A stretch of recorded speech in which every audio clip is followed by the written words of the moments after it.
황정음 씨 관련한 소식인데 박 변호사님, 회사 돈을 43억 원이나 횡령했어요? 네, 이 배우 황정음 씨가 자신이 속한 소속사의 이 법인 돈을 43억 4천원 정도, 4천만 원 정도를 이제 횡령한 혐의로 지금 재판을 받고 있습니다. 혐의로 재판을 받고 있는 거죠? 공소 사실에 따르면요, 이 황정음 씨 같은 경우는 2022년 초쯤에 자신이 속한 기획사의 자금 중 7억 원 정도를 가지급금 명목으로 수령해서 암호화폐에 투자를 했는데요. 이 가지급금이라고 하는 거는 법인의 돈을 인출하려면 사실은 용도나 용토나 명목이 사실 분명해야 되는데 그런 명목이 분명하지 않는 돈은 이제 가지급금이라고 하는데요. 그렇게 7억 원으로 시작을 해서 2022년 12월까지 총 회사 돈 43억 4천여만 원을 횡령을 해서 이 중 42억 원을 암호화폐에 투자한 것으로 알려졌습니다. 예. 그러니까 결과적으로 이 암호화폐에 투자하기 위해서 이 돈을 갖다 썼다는 얘기입니까? 그런 이제 취지입니다. 이제 이 재판에서 황정음 씨 측 변호인이 밝힌 바에 따르면 공소 사실 자체는 인정을 했다고 하거든요. 다만 그 경위에 대해서 뭐라고 설명을 하냐면 회사를 성장시키려는 의도에서 가상화폐 투자를 했다 이렇게 밝혔습니다. 그러면서 이 변호인이 법인이 직접 코인을 보유할 수는 없기 때문에 일시적으로 이제 이 자신의 명의로, 그러니까 황정음 씨 본인 명의로 투자를 했다가 이번 사건으로 이어지게 됐다라고 하면서 이 기획사 수익 대부분이 피고인의 연애 활동을 통해서 이제 발생한 것이고 실질적으로는 피고인에게 귀속되는 것이 맞다. 그래서 이제 코인을 매도해서 피해도 일부 변제했고 앞으로도 갚을 계획이다 이렇게 밝혔다고 합니다. 그래서 그런 겁니까? 이렇게 회사 돈을 횡령한다는 것 자체가 일반 회사에서는 굉장히 어려운 일이거든요. 그렇습니다. 사실 이제 이 황정음 씨의 설명에 따르면 1인 회사인 거거든요. 그리고 1인 회사가 아니더라도 이제 소규모 회사 혹은 뭐 대규모도 마찬가지입니다. 법인의 대표자라든지 운영자에게 이제 큰 권한이 있을 경우에 법인의 자산을 자신의 재산과 혼용을 해서 쓰는 경우들이 간혹 많이 있습니다. 그런 경우에 좋은 의도로 회사를 발전시키기 위해서 썼다고 하더라도 횡령이 성립을 하곤 하죠. 그렇죠. 그러기 위해서 가상화폐에 투자했다. 가상화폐는 사실 변동성이 굉장히 커서 리스크가 굉장히 위험한 투자 방법으로 알려져 있죠. 그러면 박상희 교수님, 황정음 씨 입장에서는 내가 만든 회사고 내가 벌어온 돈으로 운영이 되는 거니까 이 돈을 내가 갖다 써도 큰 문제가 없을 거다 이렇게 생각을 했을까요? 그렇게 생각을 했는지 모르겠지만 그렇게 얘기는 하고 있습니다. 그러니까 이거는 황정음 본인이 100% 지분을 가진 회사고 나 이외에 다른 연예인이 소속된 적도 없었고 모든 수익은 제 활동에서 나오는 것이다. 그러나 내가 잘못한 건 맞다. 이렇게 얘기를 하고 있어요.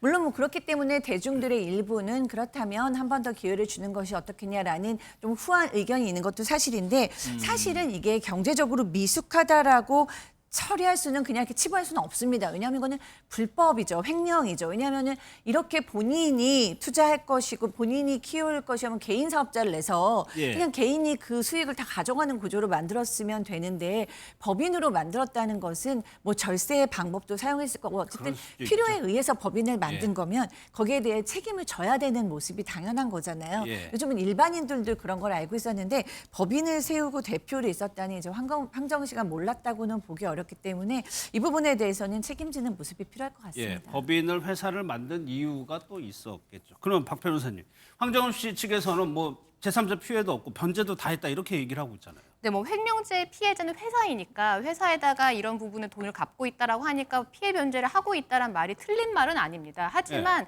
제3의 피해자가 없다라는 말은 좀 다소 좀 경솔해 보이는데요. 왜냐하면 황정은 씨 같은 경우는 최근에 되게 활발한 활동을 하고 있거든요. 방송에도 출연도 많이 하고요. 근데 방송이라는 거는 혼자 하는 게 아니잖아요. 여러 사람이 이제 결부되어 있는데 이렇게 무리를 일으키게 되면 사실 이 방송 편성이라든지 편집이라든지 이런 부분에 영향을 줄 수밖에 없어요. 그러다 보면 사실 무고한 피해자가 발생할 수도 있는 거고요. 특히 황정음 씨 대표작 중에 하나는 MBC에서 방영했던 시트콤이 하나가 있는데 최근에 그 시트콤의 출연진들이 모여서 한 식품회사의 광고를 찍었어요. 근데 여기에 참여했던 출연진들이 정보석 씨, 오연경 씨 굉장히 많은 이제 배우들이 참여를 했는데 황정음 씨가 이런 횡령 사실이 알려지고 재판을 받는다는 사실이 알려지니까 광고 게재에 나흘 만에 결국 이 광고를 내려야 될만 했습니다. 그러니까 결국에는 이 황정음 씨의 이런 행동 때문에 많은 사람들이 무고한 사람들이 피해를 보고 있기 때문에 제3의 피해자가 없다란 말은 다소 좀 경솔하게 들릴 수밖에 없는 상황입니다. 예, 그러니까 박 교수님 이 사건이 2022년이라고 하니까 본인은 알고 있었을 것 같기도 한데요. 그러니까요. 저희한테는 이번에 들렸고 재판이 이번이지만 사실은 황정음 씨는 알고 있었던 상황이죠. 100%. 그런데 그 사이에 지금 TV도 출연을 진행을 하고 있고 광고도 찍었단 말이에요. 그리고 그 TV에서는 사실은 이제 뭐 가족들이 아이들과 지내는 집도 공개가 됐고 차도 공개가 됐는데 상당히 이제 뭐 좋은 차에 좋은 집이 공개가 됐어요. 그러다 보니까 이제 많은 분들이 어떻게 이렇게 문제가 될 만한 사안이 진행 중이고 있는데 이렇게 대범하게 본인의 삶을 다 아무러 난 너무 열심히 살고 있다라고 얘기하면서 이렇게 촬영할 수 있었을까에 대한 비난이 있고 그 비난을 피하지는 못할 것 같습니다. 예. 대중들이 얘기하는 것처럼 대범한 것인지 아니면 그간의 이혼이라던가 뭐 이혼에 관련한 다른 문제들, 연애의 문제들 뭐 이런 것 때문에 또 굉장히 어려운 시간을 겪었는데 힘들게 제기를 하는 상황이었기 때문에 그만큼 절실했던 것인지는 모르지만 대중의 좀 냉정한 평가 앞에 서게 됐습니다. 예, 그럼 김 변호사님 이 광고주 입장에서는 문제를 제기할 수도 있는 상황인가요? 예, 물론입니다. 왜냐하면 광고주 입장에서는 사실 광고 모델이라는 것은 어떤 이미지가 굉장히 중요하기 때문에 예. 이 보통 광고라는 것은 광고에서 이제 계약을 어떻게 체결하느냐 그 구체적인 내용에 따라서 달라지겠지만 보통은 품위 유지 의무가 있고요. 예. 또 이런 준수 사항을 위반해서 이 광고에 그 부정적인 영향을 미쳤을 경우에는 위약금, 위약벌 규정을 보통은 정해놓고 있습니다. 그래서 구체적인 계약서 조항을 봐야겠지만 예. 아마도 황정음 씨의 귀책 사유로 계약이 해지된 정황이 있다고 한다면 거액의 위약금을 물 수도 있을 것으로 보입니다. 그러면은 출연하고 있던 그 TV 프로그램들도 비슷하게 문제를 제기할 수 있는 겁니다. 그렇습니다. 실제로 지금 이 논란 때문에 광고계뿐만이 아니라 방송계에서도 굉장히 난감하다는 지금 얘기가 나오고 있습니다.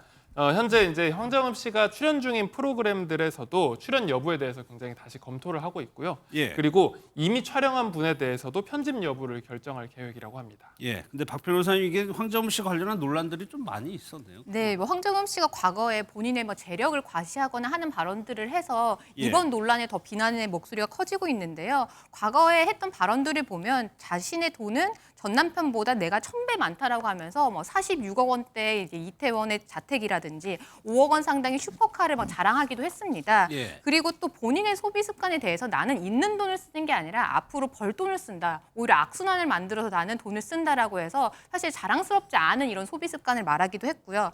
또 뭐 남편과의 전 남편과의 이혼 소송 과정에서 전혀 상관없는 여성을 상대로 해서 불륜녀로 알겠습니다. 지적을 해서 논란을 일기도 했습니다. 예.